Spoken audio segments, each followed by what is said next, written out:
বিধানসভা কেন্দ্রে বিজেপি প্রার্থী বিকাশ সর্দারের সমর্থনে প্রচারে নামলেন কেন্দ্রীয় নেতা রাহুল সিনহা। শনিবার সকালে নতুন হাট থেকে বাসন্তী বাজার পর্যন্ত বাইক মিছিলে অংশ নিয়ে কর্মী সমর্থকদের উদ্বুদ্ধ করেন তিনি।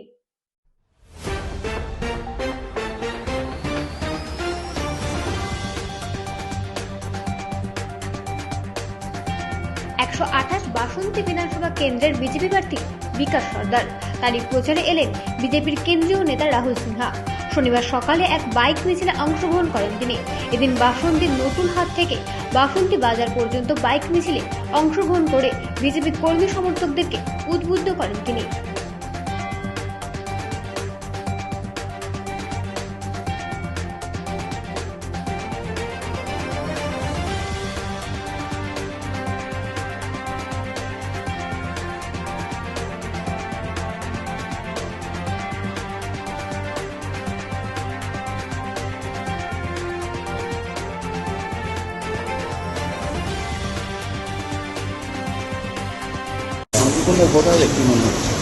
দেখুন, অবশ্যই শান্তিপূর্ণ ভোট হবে।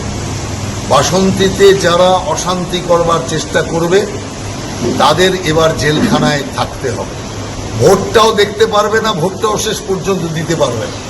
অতএব পরিষ্কারভাবে ইলেকশন কমিশন কড়া হাতে মোকাবেলা করবে বাসন্তীর অবস্থা। কারণ এখানে ইতিমধ্যেই যারা আইন রক্ষক তাদের উপরে হামলা হয়েছে, পুলিশ হামলার শিকার হয়েছে।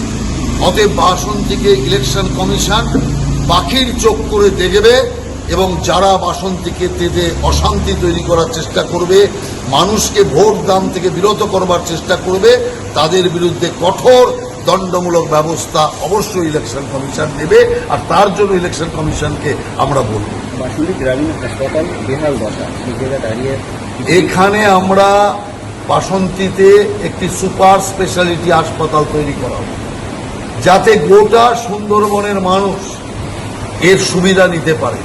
অতএব চিকিৎসা ব্যবস্থা, যোগাযোগ ব্যবস্থা আর তার সাথে সাথে এখানে মৎস্য এবং নৌচালন ব্যবস্থা সমস্ত কিছুরই আরও বেশি উন্নতি সাধন আমরা করাবো।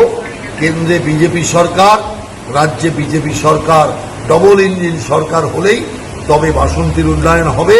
আর বাসন্তীতে যদি বিকাশ করতে হয়, আমরা বিকাশকে দাঁড় করিয়েছি। বিকাশ ছাড়া বাসন্তীর বিকাশ হবে না। সেই কারণে বিকাশের মাধ্যমেই বাসন্তীর বিকাশ হবে, এটা আমরা বিশ্বাস করি। ব্যুরো রিপোর্ট, রাত দিন নিউজ নেটওয়ার্ক।